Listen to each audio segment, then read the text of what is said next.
The lights come down. The orchestra is tuned. The stage door opens. The conductor comes out, bows to the audience, turns around, and gives a downbeat for the music to start. And about half of you think, I can do that. Maybe another third of you think I can do that. And the rest are going, I have no idea what he's doing. We're going to find out, because we are going to demystify the whole role of the conductor. And it starts with our instrument, the baton. What is it? Well, it's primarily a device to help keep the orchestra together. It's a device that keeps time. And it's a device that allows us to see what the music can look like. In the early days of music, there was no such thing as a baton as you know it. The organist or the harpsichord player might lead with his or her head. Later on, there would be a staff, sometimes made of metal, which the conductor would pound on the floor to keep beats. It's rumored that the French composer-conductor Jean-Baptiste Lully pounded so hard that he went through his foot, caught gangrene, and died. Occupational hazard. Later on, rolls of paper or music were used. And finally, with Felix Mendelssohn, Wagner, and Berlioz, rules of conducting became codified. And the reason was simple. The pieces of music were getting too complicated to be done in any other way.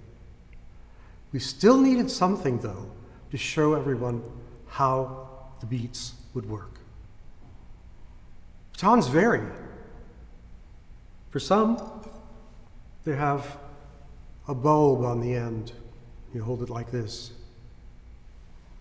For others,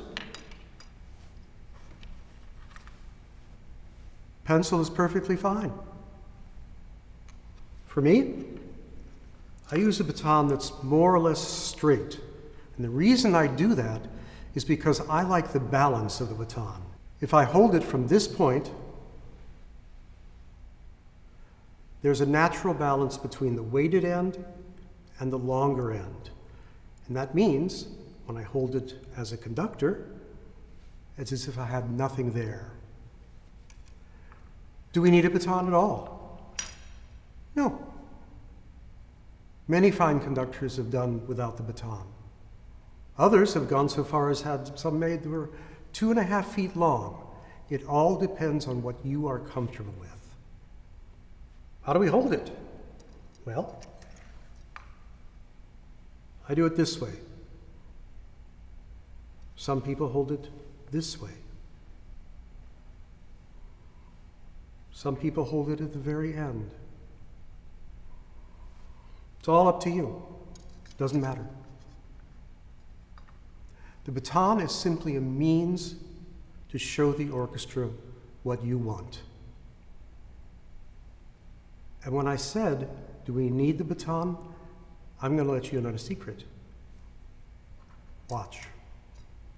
Watch me conduct, and I'm going to ask you to do what so many conductors have asked before. Follow the tip of the baton. You can't. It's moving at too great a speed. What are you really looking at? You're looking at my hand. So the baton is the focus for what the orchestra really needs to see. Whatever method you choose, you need to find a way to be as clear as possible to those people who you lead, and even to those people who are listening. You need to communicate what's in the music through your gestures. Your assignment for this week, go find a baton, or not.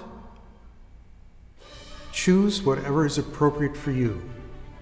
And by the time we get to our next lesson, I'm going to show you what we do with the baton and how we keep time.